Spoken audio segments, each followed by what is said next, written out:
नमस्कार, हिंदी साहित्य चिंतन में आपका स्वागत है। आज की वीडियो में हम महाकवि तुलसीदास जी द्वारा रचित रामचरितमानस के बाल कांड की व्याख्या करेंगे। काव्य मंजूषा पुस्तक में संकलित महाकवि तुलसीदास की रचना रामचरितमानस के अंतर्गत बाल कांड के कुछ अंश हमारे पाठ्यक्रम में लगे हैं, जिनकी व्याख्या हम आज करेंगे। रामचरितमानस की रचना 7 कांडों में की गई है। 7 कांड यानी कि 7 सोपान यानी कि 7 भागों में हुई है।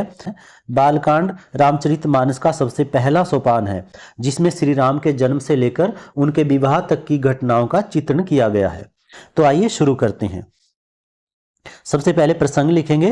कहेंगे, प्रस्तुत पद्यांश हमारी हिंदी की पाठ्य पुस्तक काव्य मंजूषा में संकलित रामचरितमानस के बालकांड के अंतर्गत संकलित है। इन चौपाइयों के अंदर तुलसीदास जी बताते हैं कि कलयुग के अंदर श्री राम का नाम ही सहाय है, वही सहारा देने वाला है। चहु जुग 3 काल तिहु लोका, भय नाम जप जीव विशोका। चहु जुग 4 युग, 3 काल तिहु लोका 3 लोका, भय नाम जप, नाम जपना, जीव विशोक का होता है शोक रहित, जिसको शोक ना हो। सुकृत होता है अच्छा कृत्य यानी कि पुण्य। स्नेह होता है प्रेम। काल यहाँ पे कलिकाल कलयुग को कहा गया है। तुलसीदास जी कहते हैं 4 युगों में, 3 लोकों में और 3 कालों में नाम जप कर ही जीव शोक रहित होते हैं। यानी कि 4 युगों में, 3 कालों में और 3 लोकों में केवल राम का नाम जप कर ही जीव शोक रहित होते हैं, अपने दुखों से निजात पाते हैं, दूर होते हैं। वेद पुराण संत मत एहु, कि वेदों का भी, पुराणों का भी और सभी संतों का यही मत है कि 4 युगों, 3 कालों और 3 लोकों में केवल राम का नाम जप कर ही जीव शोक रहित होते हैं। वेद पुराण और सब संत यही कहते हैं। सकल सुकृत फल राम स्नेह है। स्नेह होता है प्रेम, यानी कि सभी पुण्यों का फल श्री राम जी के प्रेम में ही मिलता है, उसी से होता है। विशेष में भाषा सरल है, सहज है, भावों के अनुकूल है, अवधि भाषा का प्रयोग किया गया है। प्रबंधात्मक शैली है, क्योंकि रामचरितमानस एक प्रबंध काव्य है, तो इसकी शैली प्रबंध शैली है। चित्रात्मकता का चित्रण है, इसके अंदर चित्रात्मकता और वर्णनात्मकता का प्रयोग हुआ है। गीति शैली है, भक्ति रस है, प्रसाद गुण है और चौपाई छंद है। ये विशेष के पॉइंट हैं, ये विशेष में आप लिखेंगे। चलिए आगे देखते हैं। ध्यान प्रथम जुग मख विधि दूजय, द्वापर परितोषतै प्रभु पूजय। कलि केवल मल मूल मलिना, पाप पयोनिधि जनमन मीना। मख होता है यज्ञ, यज्ञ करना। परितोषित होता है प्रसन्न होना, खुश होना। यानी पहले युग सतयुग में ध्यान से, दूसरे युग त्रेता में यज्ञ करने से और द्वापर में पूजा करने से भगवान प्रसन्न होते हैं। कली केवल मल मूल मलिना, कली होता है कलयुग में। मल यहाँ पे पाप को कहा गया है, मूल होता है जड़ आधार, मलिना होता है मैला, पयोनिधि होता है समुद्र, जन मन लोगों का मन, मीना होती है मछली। तुलसीदास जी कहते हैं कि लेकिन कलयुग में पाप की आधार और भी बढ़ गया है, पाप की जड़ और भी मैली हो गई है और भी मलिन हो गई है। इस पाप पयोनिधि जन मन मीना, इस युग में मनुष्यों का मन पाप रूपी समुद्र में मछली के समान बना हुआ है। पाप पयोनिधि, पाप रूपी समुद्र, यानी कि पाप के बगैर वो रह नहीं सकता। जिस तरह से मछली समुद्र के बिना, पानी के बिना नहीं रह सकती, इसी तरह से कलयुग में पाप के बिना मनुष्य रह नहीं सकता। अर्थात कलयुगी मनुष्य कभी भी पाप से अलग होना नहीं चाहता। यानी कि इस मनुष्य से पहले युगों के मनुष्य की तरह ध्यान, यज्ञ, पूजा आदि नहीं हो पा रही। विशेष में पहले वाले पॉइंट रहेंगे। तुलसीदास जी ने कलयुगी मनुष्य की स्थिति बताई है कि किस तरह से वह पापों से अलग नहीं होना चाहता। भाषा अवधि है, चौपाई छंद है। चलिए आगे देखते हैं। नाम कामतरु काल कराला, सुमृत समन सकल जग जाला। राम नाम कलि अभिमत दाता, हित परलोक होत पितु माता। काम इच्छा को भी कहते हैं और तरु होता है वृक्ष, यानी कि इच्छाओं को तृप्त करने वाला वृक्ष, कल्प वृक्ष। कराला होता है भयंकर, डरावनी सूरत वाला। सुमृत सुमरन करना, जग संसार, जाला जंजाल। ऐसे भयंकर कलयुग में तो नाम ही कल्प वृक्ष है, नाम ही सभी इच्छाओं की पूर्ति करने वाला है। समन होता है शमन करना, यानी कि खत्म करना, नष्ट करना। वो कहते हैं जो राम का नाम सुमरन करते ही संसार के सभी जंजालों को नष्ट कर देता है, वह ऐसा है राम का नाम कलयुग में। राम नाम कलि अभिमत दाता। अभिमत होता है मनोवांछित, कि कलयुग में राम का नाम मनोवांछित फल देने वाला है। हित परलोक लोक पितु माता। हित होता है हितैषी, भला चाहने वाला। परलोक दूसरा लोक यानी मृत्यु के बाद, लोक यह लोक, इस लोक में राम का नाम ही पराये लोक में हितैषी होगा और इस लोक में वह माता पिता के समान संभाल करता है। यानी तुलसीदास जी कहते हैं राम का नाम ही मनोवांछित फल देने वाला दाता है और राम का नाम ही मृत्यु के बाद उस लोक में हमारा हितैषी होगा, भला करने वाला होगा, और राम का नाम ही इस लोक में माता पिता है, माता पिता के समान संभाल करने वाला है। चौपाई छंद है, अवधी भाषा का प्रयोग किया गया है, भक्ति रस और प्रसाद गुण है, संगीतात्मकता विद्यमान है। विशेष में लगभग सभी के यही ऐसे ही पॉइंट चलेंगे। नहीं कलि कर्म ना भक्त विवेक, राम नाम अवलंबन एक, काल नेमी कल कपट निधानु, नाम सुमति समरथ हनुमान। विवेक होता है बुद्धि ज्ञान, अवलंबन होता है सहारा आधार, काल के लिए होता है मारना। तुलसीदास जी कहते हैं कलयुग में ना कर्म है, ना भक्ति है और ना ज्ञान ही है।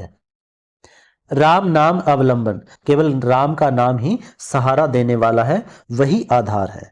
सुमति होता है बुद्धि। हनुमान जी कहते हैं ऐसे भयंकर कपट की खान यानी कि कलयुग रूपी काल नेमी को मारने के लिए वही राम का नाम ही बुद्धिमान है और वही समर्थ है। हे हनुमान वही समर्थ है। विशेष में वही बिंदु आएंगे। आगे तुलसीदास जी का दोहा है। अब तक हम चौपाई छंद कर रहे थे, ये दोहा है, चलिए देखते हैं।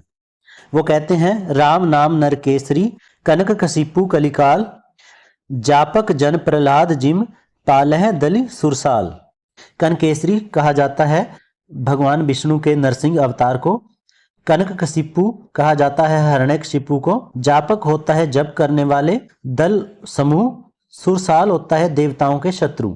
तुलसीदास जी कहते हैं कि राम नाम ही नरसिंह भगवान है, कनकशिपु कलिकाल, और जो कलिकाल है वो हिरण्यकशिपु है, जापक जन प्रहलाद जिम, और जप करने वाले लोग यानी कि राम के नाम का जप करने वाले लोग प्रहलाद के समान है। जिम पाल है दल सुरसाल, और ये जो राम नाम है देवताओं के शत्रु को मारकर जप करने वालों की रक्षा करता है।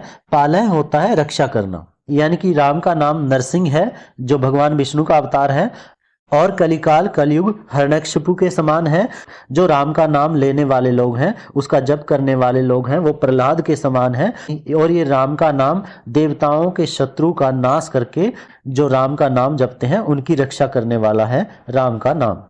इसके विशेष में वही बिंदु रहेंगे, केवल छंद परिवर्तित हो जाएगा, छंद यहाँ पे दोहा आ जाएगा। चलिए अगला छंद देखते हैं। ये चौपाई छंद है। भाए कुभाए अनख आलसहूं, नाम जपत मंगल दिशि दसहूं, सुमर सो राम नाम गुण गाथा, करुणाई रघुनाथी माथा। भाए होता है अच्छे भाव, कुभाए होता है बुरे भाव, अनक होता है क्रोध, आलस होता है आलस्य, दिशि होता है दिशाएं, दसहूं होता है 10। कुल दिशाएं जो होती हैं 10 होती हैं, उन्हीं को कहा गया है। अच्छे भाव से अर्थ यहाँ पे प्रेम से है, बुरे भाव से अर्थ बैर से है।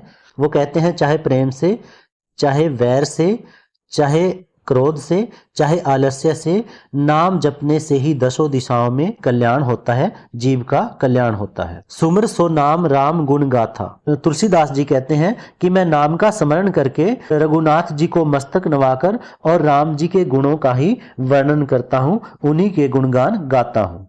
विशेष में भक्ति रस है, प्रसाद गुण है, चौपाई छंद का प्रयोग हुआ है। अगली चौपाई है। मोरी सुधार है सो सब भांति, जासु कृपा नहीं कृपा अघाती, राम स्वामी कुसेवक मोसो, निज दिशि देख दया निधि पोषो। सुधार है होता है सुधारना, अघाती होता है जो घात ना करने वाला हो, प्रहार ना करने वाला हो। सुस्वामी होता है अच्छा स्वामी, कुसेवक होता है बुरा सेवक, मोसो होता है मेरे समान, पोषो होता है पालन करना। श्री राम को संबोधित करते हुए कहते हैं कि श्री राम जी ही मेरी बिगड़ी सब तरह से सुधारेंगे। जासु कृपा नहीं कृपा आघाती, कि जिनकी कृपा से मेरे ऊपर मुझ पर आने वाली कृपा कभी भी व्यर्थ नहीं जाती, निष्फल नहीं जाती, आघात नहीं होती। राम सुस्वामी कुसेबक मोशो, कि राम से उत्तम स्वामी कोई नहीं है और मेरे जैसा बुरा सेवक कोई नहीं है। निज दिस देख दया निधि पोसो, इतना होने पर भी उस दया के सागर ने अपनी ओर देखकर मेरा पालन किया। निज दिशी अपनी ओर देखकर मेरा पालन किया, मेरी रक्षा की। विशेष में वही पॉइंट रहेंगे। अगली चौपाई है, लोकहु वेद सुसाहिब रीति, बिनय सुनत पहचानित प्रीति, गनी गरीब ग्राम नर नागर, पंडित मूड मलिन उजागर।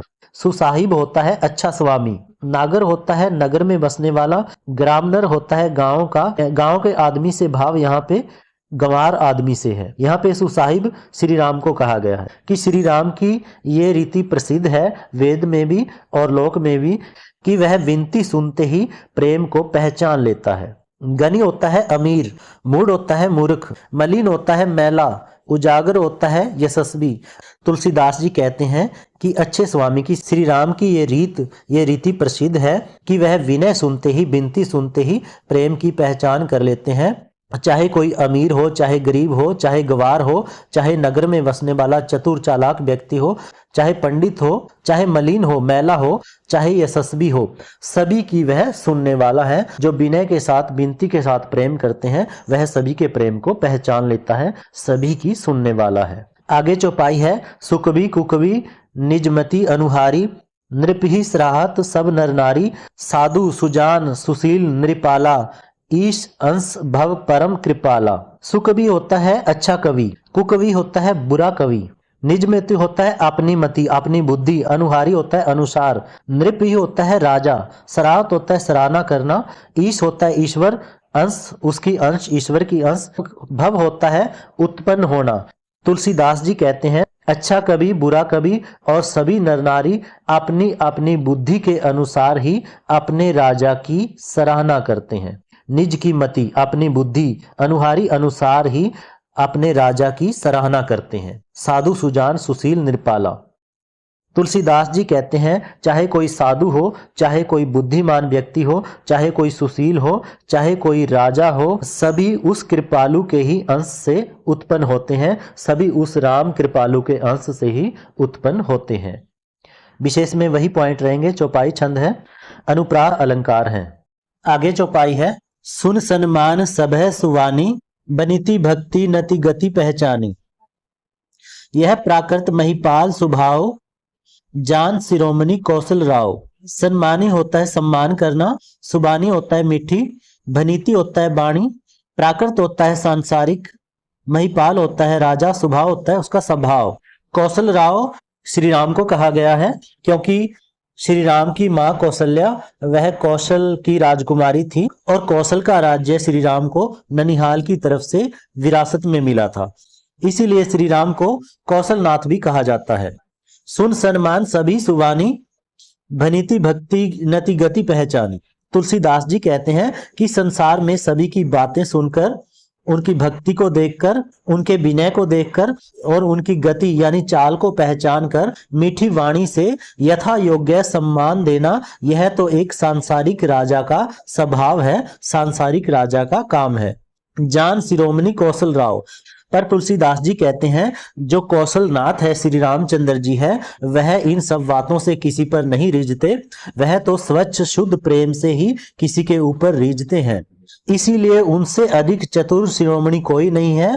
और को जग मंद मलिन मति मोते, और जगत में मुझसे अधिक मंद बुद्धि दुर्बुद्धि कोई नहीं है। श्री राम जी चतुर शिरोमणि है, वह स्वच्छ प्रेम से ही रीझते हैं और पूरे जगत में मुझसे अधिक मंद बुद्धि दुर्बुद्धि कोई नहीं है। यहाँ पे तुलसीदास जी ने अपने स्वामी श्री राम को चतुर शिरोमणि माना है और अपने आप को मंद बुद्धि माना है। यहाँ पे दास्य भाव की भक्ति है। साथियों, अगर वीडियो अच्छी लग रही है, समझ आ रहा है, तो चैनल को सब्सक्राइब और वीडियो को लाइक कर दीजिए। अगला दोहा है, सठ सेवक की प्रीति रुचि रखे राम कृपालु, उपल किए जल जान जेहि सचिव सुमति कपि भालू। सठ होता है दुष्ट व्यक्ति, प्रीति होता है प्रेम, उपल होता है पत्थर, जल जान होता है जहाज यानी कि जल के जहाज, सुमति होता है अच्छी मति, कपि होता है बंदर, भालू होता है भालू। तुलसीदास जी कहते हैं सठ सेवक कि मुझ जैसे दुष्ट सेवक की प्रीति प्रेम और रुचि को श्री राम कृपालु जी अवश्य रखेंगे। यानी कि श्री रामचंद्र जी वो बहुत ही कृपालु हैं, जो मुझ जैसे दुष्ट सेवक की प्रीति यानी कि उसके प्रेम और उसकी रुचि को अवश्य रखेंगे। यहाँ पे लंका जाने के समय उस घटना का चित्रण है जब उन्होंने समुद्र के ऊपर सेतु बनाया था, यानी कि पत्थरों को भी जहाज बना दिया था जो तैरने लग गए थे, क्योंकि वो तो ऐसे हैं जिन्होंने पत्थरों को भी जहाज बना दिया था और जिन्होंने बंदर और भालुओं को भी बुद्धिमान मंत्री बना दिया था। सचिव होता है मंत्री। वो मुझसे प्रेम जरूर रखेंगे क्योंकि वो तो ऐसे हैं जिन्होंने पत्थरों को भी जहाज बना दिया था, तैरने ला दिया था, और वो तो ऐसे हैं जिन्होंने बंदरों और भालुओं को भी बुद्धिमान मंत्री बना दिया था। तो साथियों आज की वीडियो में इतना ही, क्योंकि वीडियो अधिक लंबी हो जाएगी। बाकी रहते दोहे चौपाई अगली वीडियो में करेंगे। ये वीडियो आपको कैसे लगी कमेंट में जरूर लिखिएगा और चैनल को सब्सक्राइब जरूर कीजिएगा। धन्यवाद।